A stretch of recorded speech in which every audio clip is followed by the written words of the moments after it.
Bonjour, bienvenue sur ma chaîne. Alors aujourd'hui une vidéo un peu imprévue vu que je suis en examen. Alors j'ai pas vraiment le temps de vous préparer de vidéo pour l'instant, j'ai pas le temps de sortir et tout ça. Donc je vous fais une petite vidéo un peu à l'improviste comme ça. Je vais vous présenter à peu près tous mes couteaux. Donc j'espère que cette vidéo vous plaira. Donc on commence tout de suite. J'ai pas mal de choses à vous montrer. Je vais commencer par tous les couteaux de poche qui sont dans cette petite mallette. Voilà. Donc avant de vous montrer quoi que ce soit, je vais être clair, tous mes couteaux sont des couteaux assez bon marché. Je suis pas un collectionneur j'achète pas les couteaux à 100 €. Tous ces couteaux là ils coûtent à peu près entre 15 € et 50 € maximum. Je ne mets pas plus de 50 € pour un couteau parce que je vois pas l'intérêt. Enfin si, je vois l'intérêt, mais bon, j'ai pas vraiment les moyens de dépenser autant pour un couteau. Donc tous ces couteaux là sont des couteaux milieu de gamme, mais de bonne qualité quand même. Donc on commence tout de suite avec mon préféré. Voilà, c'est un Camillus avec couverture assistée. C'est vraiment mon couteau préféré, je l'adore celui-là. Voilà, il a un tranchant redoutable et il est assez joli, je trouve. Voilà. Et celui-là, il a coûté, je crois qu'il a coûté allez, 40-45 €. Voilà. Donc il faut savoir aussi que tous ces couteaux là, c'est mes couteaux, je les ai achetés principalement soit en vacances, soit sur internet quand j'en vois un qui me plaît, mais sinon je n'achète pas de couteau en Belgique parce que c'est plus le côté symbolique du couteau qui m'intéresse que son usage en particulier. Mais bon, j'aime quand même bien les utiliser quand je pars dans les bois quoi. Donc voilà le premier, mon préféré. Ensuite, on a celui-là. Donc ça c'est le premier couteau que j'ai acheté. Je crois que j'avais 12 ans. Je l'ai acheté dans une station de ski. Il est, je le trouve assez joli. Avec les flammes, le bois ici. Voilà. Alors ensuite, un petit couteau Keenblade. Donc ça c'est une marque assez connue. C'est un petit couteau sympa, compact, vraiment. Voilà. Par contre, j'ai un problème avec les couteaux Keenblade. Donc celui-là, c'est un Keenblade. Je vais vous en parler tantôt. C'est que j'arrive pas à les affûter. Je ne sais pas je sais pas le truc avec la lame ou quoi, mais j'arrive pas à les affûter ceux-là. Je comprends pas. Ensuite, un couteau fort connu. Donc ça c'est un couteau, je crois que c'est d'origine italienne ceux-là, donc c'est automatique. Bon, c'est un style assez particulier. J'en ai acheté un parce que j'en voulais un dans ma collection. Voilà. C'est assez spécial. Donc pour le refermer c'est un peu bizarre, c'est comme ça, hop. Voilà. Une sécurité. Ensuite, celui-là qui est plus... c'est plus un couteau quand je pars dans les bois, quoi. C'est un couteau assez robuste et je veux dire celui-là, j'ai pas peur de l'abîmer, par exemple. Il est sympa, il est plus, comment dire, fonctionnel que esthétique. Voilà. Ensuite, un de la marque Alba Inox. Je l'ai acheté en Espagne. Il est bien, il coupe bien. Voilà. Sympa. Ensuite, un couteau Herbert. Donc, il paraît que c'est une marque assez connue en France. Voilà. Très joli, je trouve. Noir et rouge ici. Je l'ai acheté aussi dans... Non, je l'ai acheté dans une station de ski, ouais, celui-là. Ah oui, j'ai oublié de vous dire les prix. Donc, je dis toujours les prix, ça peut intéresser certains d'entre vous. Celui-là, une trentaine d'euros. Voilà. Celui-là, une vingtaine d'euros. Alors celui-là, franchement, il m'a rien coûté du tout. Je crois qu'il m'a coûté 10 € en Espagne. Mais franchement, il est bien, il tient le coup. Ça fait 2-3 ans que je l'ai. Et pour 10 €, je trouve que c'est une bonne affaire, franchement. Et celui-là, je crois qu'il m'a coûté 16 euros. 16 euros, ouais.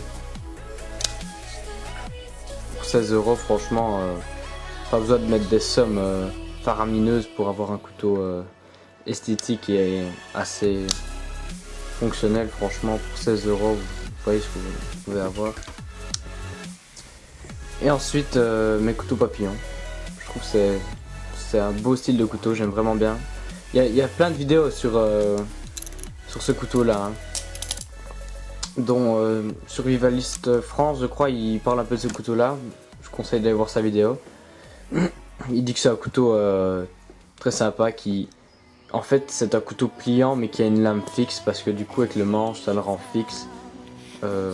Il est très facile à déployer, il y a une petite manipulation. Bon, là, je ne saurais pas vous montrer parce que je ne sais pas. J'en ai un deuxième ici de la marque Alba Inox aussi.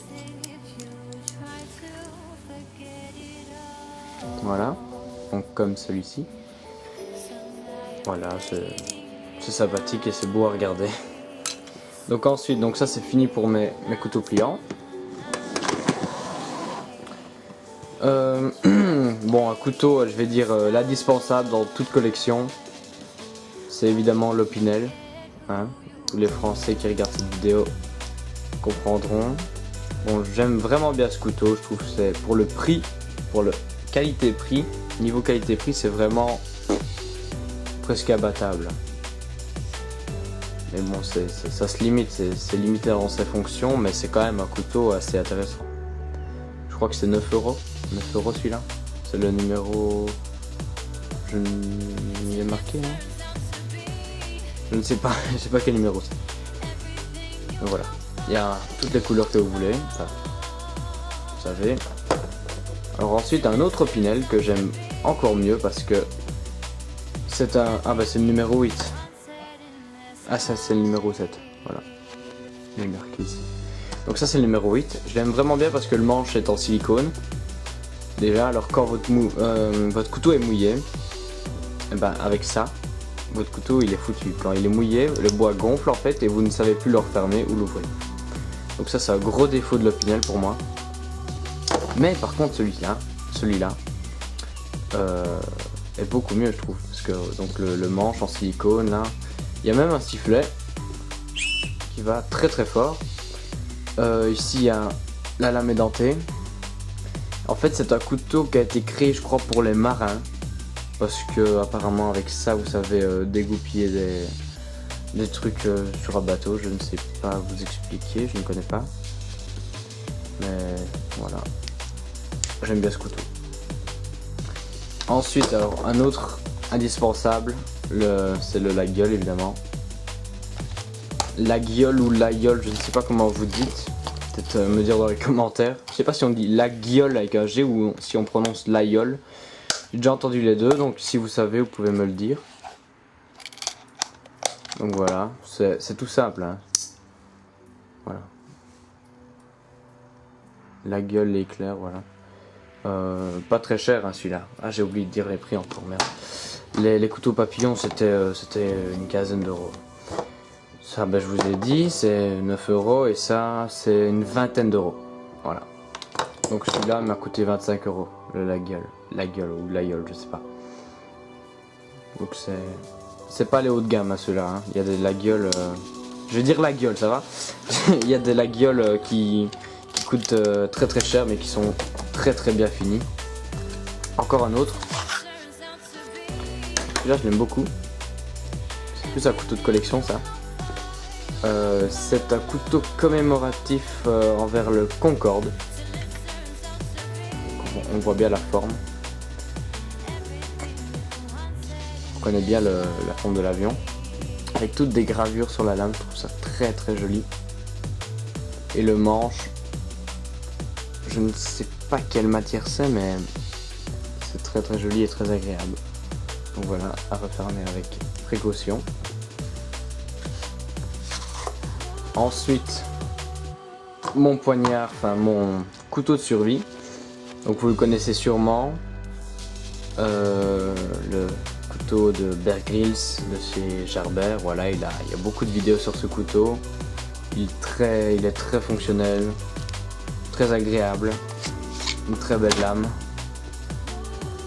un couteau que j'adore, un très bon grip avec un pommeau en dessous pour frapper, pour briser, 2 trous ici pour le fixer sur un bâton pour en faire une lance, et dans l'étui un fire steel. Je vais décrocher comme ça. La lame a été travaillée ici, et alors vous le prenez ainsi et vous faites des étincelles comme ça, tout simple, et ça marche très bien. Donc l'étui, dans l'étui il y a une pierre à aiguiser ici, il y a les instructions de secours. Je vous avais déjà montré ça dans le guide de survie de Bear Grylls. Il y a déjà une vidéo, si vous ne l'avez pas vue, je vous invite à aller la voir, où je parle de son guide de survie basique qu'il a fait. Voilà. Je crois que j'ai tout dit à propos de ce couteau là. Le prix, donc le prix en magasin, il coûte entre 70, attendez, les Français disent 70 et 80, 70, je sais pas trop. Donc entre 70 et 80 euros. Et sur internet, moi je l'ai acheté pour 45 euros. Donc regardez bien où vous l'achetez. J'ai peut-être eu un peu de chance parce que du coup maintenant je cherche, mais je ne trouve plus à un prix aussi intéressant. C'était sur eBay. Voilà. Pour 46 euros, franchement abattable. Et ensuite, bon, ça c'est des couteaux. En fait c'est la boîte des couteaux de merde, j'ai envie de dire. C'est tous les couteaux à la con. Donc là c'est une petite pierre aiguisée. C'est vraiment la boîte pour les billets, enfin les bêtes couteaux. Je vais pas parler wallon sinon ça va pas le faire. Donc une petite pierre aiguisée. Un couteau corse. Fabriqué en Chine à mon avis. C'est pas un vrai couteau corse, j'aimerais bien m'en acheter un vrai. Donc tout ce qui est complètement oxydé, c'est une vraie merde. Mais il est joli, c'est le souvenir qui compte. Ouais, ça je vous le présente même pas quoi. Faut que j'ai gagné à mon avis, je ne sais pas vérifier. Et ça c'est pas de la merde ça. Hein.